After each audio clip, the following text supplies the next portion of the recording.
Ghana inaipeleka Afrika Kusini kwenye mahakama ya ICC iliyoko nchini Uholanzi. Unajua, ili ni jambo kidogo la aibu, naweza kusema. Yaani tumeingia kwenye mtego ambao wakoloni walituwekea na wakataka sisi wenyewe kwa wenyewe tuanze kupigana, na ndio matokeo yake yako hivyo.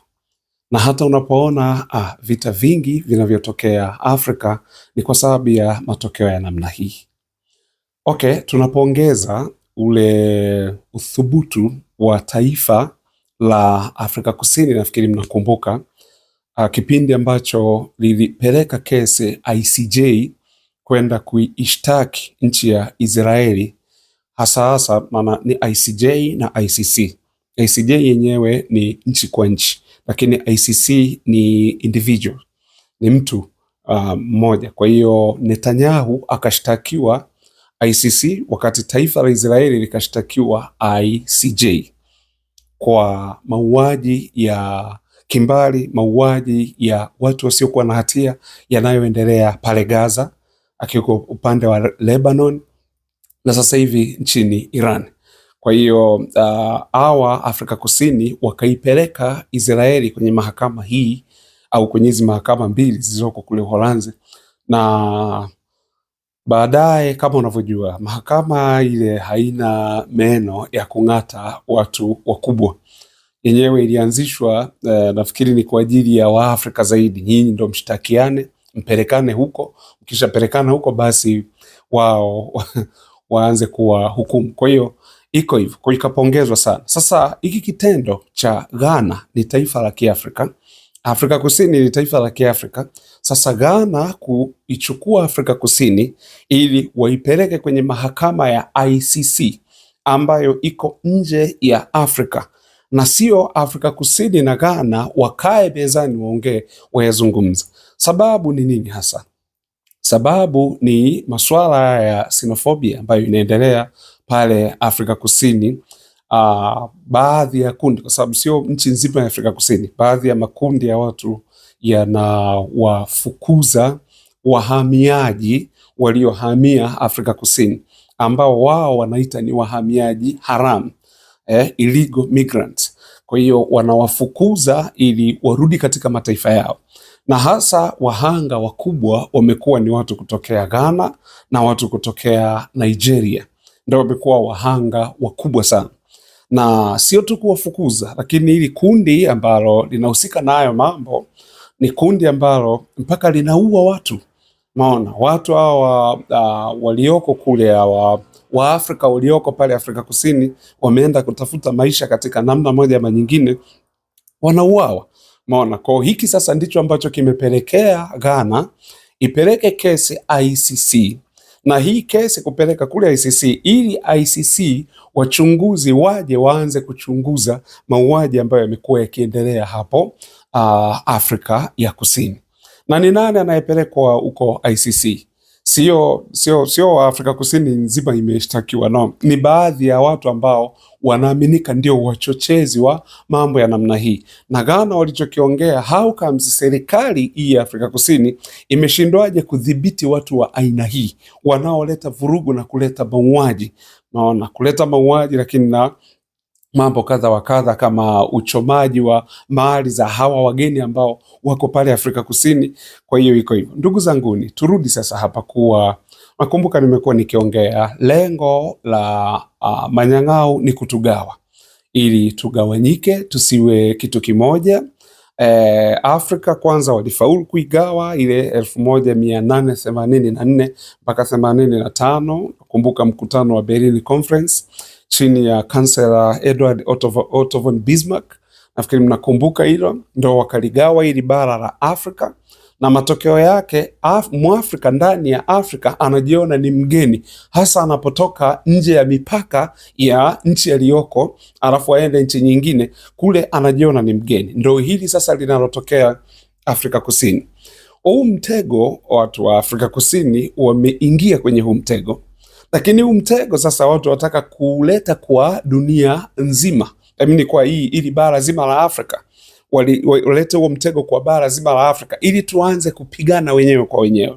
Ninakumbuka maneno ya rais wa Uganda Yoweri Kaguta Museveni alichokiongea, akasema sisi hapa Uganda tuweze kuwafukuza wa Afrika Kusini, kwa sababu mfano kama Ghana, ujue kuna mgodi wa dhahabu ambao ulikuwa unamilikiwa na ni kampuni kutoka Afrika Kusini. Ule mgodi wamewaambia waondoke, kwa sababu hiyo ndio kitu ambacho wazungu wanapenda, wakoloni niseme, maana tukisema wazungu sio wazungu wote ni wabaya, hapana.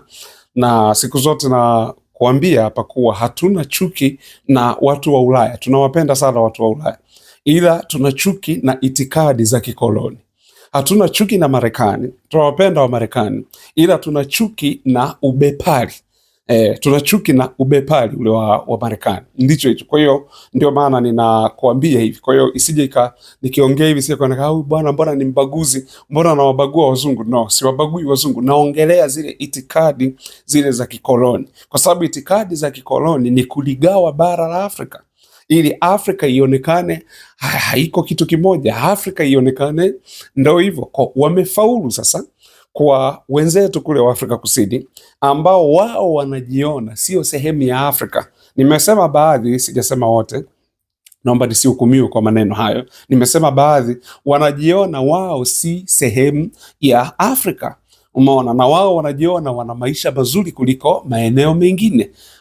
Hicho sasa wamefaulu. Ndio maana wale wakaanza kuua Waafrika wenzao instead of kuua makaburu.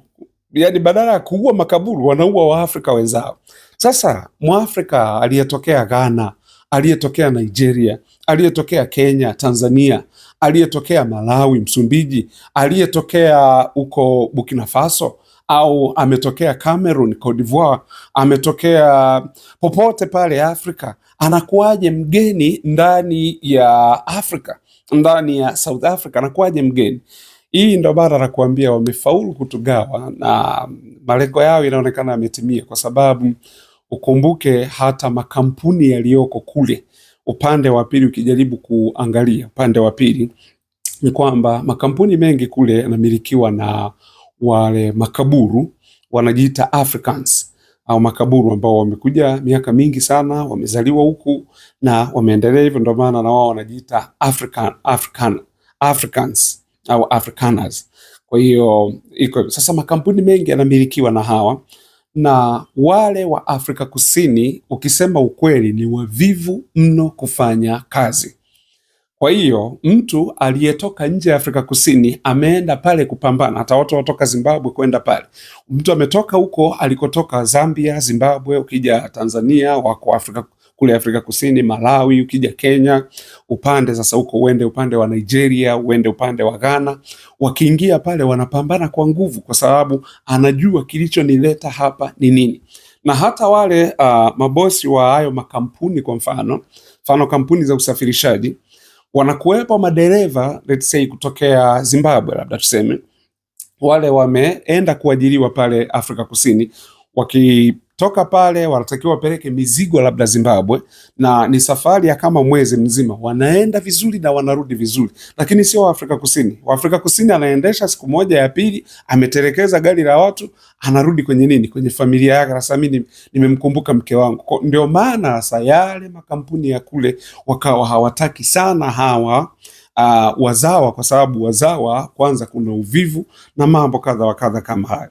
Lakini pia sasa unakuja kwenye swala la malipo.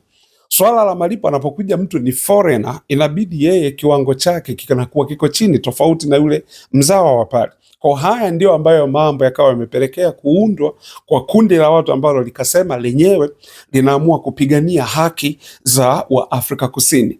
Na hizo haki sasa kupiganiwa kwake, matokeo yake ndio wanaleta shida kwa watu wengine na kuendelea kuua watu wengine. Kwa hiyo naona sasa hiki kitendo tena cha Ghana kuenda kuishtaki Afrika Kusini kwenye mahakama ya ICC ambayo iko nje ya Afrika, sidhani kama ni kitendo cha busara, kwa sababu walitakiwa wakae. Afrika Kusini yuko rais anaitwa Cyril Ramaphosa, nafikiri wengi tunamfahamu, alituma ujumbe Ghana ili waende pale waongee, kwa sababu Ghana wanadai kuwa serikali ya Afrika Kusini haichukulii serious ili jambo la wageni kuuliwa. Kwa ndio maana kwa akatuma kuwa no, tunatakiwa tukae chini tuyaongee, kwa sababu mwisho wa siku sisi ni Waafrika.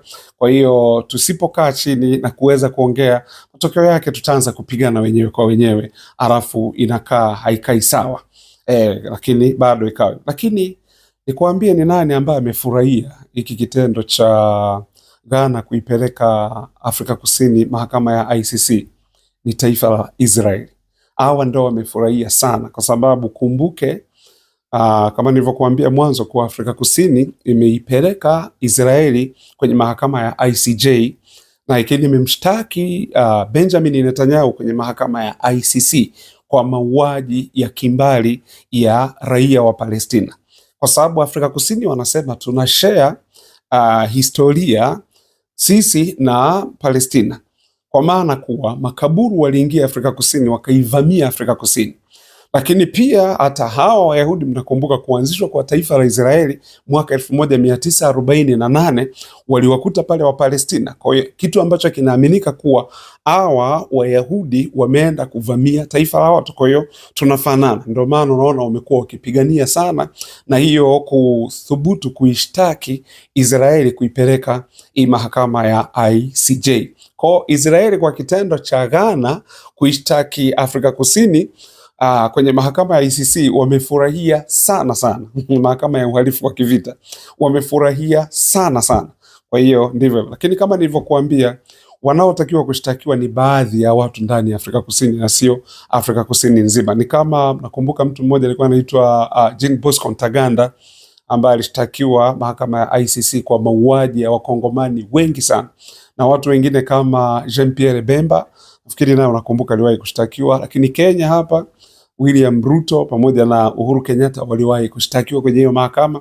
Kwa hiyo ndio maana wametaka ICC waende wafanye investigation. Watu wanauawa, watu wanapigwa risasi, mali zinachomwa na mambo kadha wa kadha kama hayo. Lakini upande wa serikali ya Afrika Kusini wenyewe wameendelea kutetea msimamo wao, wakasema kuwa biashara zote ambazo wageni wanamiliki, tukumbuke ziko kwenye ardhi ya Afrika Kusini ambayo imesajiliwa kwa mujibu wa katiba ya Afrika Kusini. Kwa hiyo ndivyo ilivyo. Lakini so sad kwa kweli, Waafrika tunashindwa kuamua mambo yetu wenyewe, alafu tunapeleka kesi nje ya Afrika. Aliwahi kuongea rais wa Rwanda Paul Kagame, aliwahi kusema kuwa tuna mahakama gani Afrika inayotupa sisi nguvu kama Waafrika ili mambo yetu tuyaamue wenyewe? Je, kuna majaji wetu ambao wana nguvu kule ICC? Kwa hilo ni jambo la kufikiria. Lakini Niger, Mali na Burkina Faso wao walijiondoa rasmi kwenye mahakama hii kuwa wanachama wa hii mahakama ya ICC, ila Afrika Kusini bado ni mwanachama wa ICC. Asanteni sana wana IBM channel. Hii ndio Afrika yetu. Asante.